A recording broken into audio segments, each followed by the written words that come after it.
tirada 24 saacad ugu dambeysay waxaa la baaray guud ahaan wadanka 1072 waxaa laga helay 128 Somaliland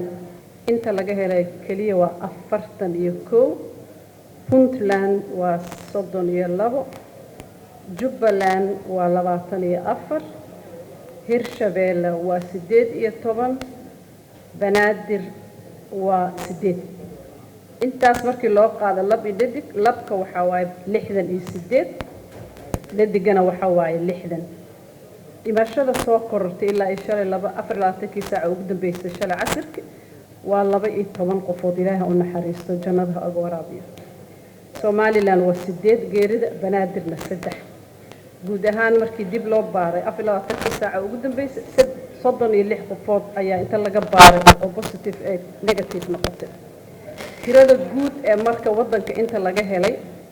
waxa waa 11292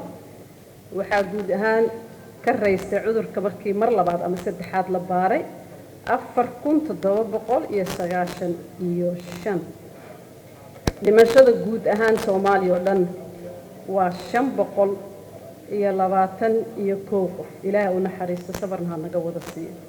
dabcan sidaa la socotiin tiradan ma aha tiro ka run sheegaysa wadanka dhan sababtoo ah inta la baaray oo cudurka uu ku dhacay ama soo raadsatay in la baaray ama safraysay oo shirkadihii ay baareen waayo intaan annaga idin sheegi karno ilaa aan dhahno laabka ayaa lagu xaqiijiyay shaybaara lagu xaqiijiyayna ma dhihi karno case waaye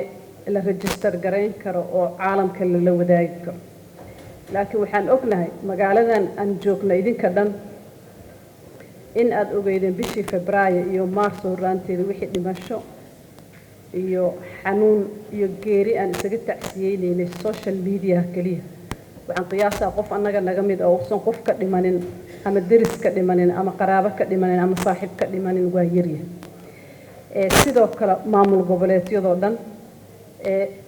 bishan dhexdeeda markii laga soo bilaabo waxaan arkaynaa gobolka Banaadir numberka inuu yaraanayo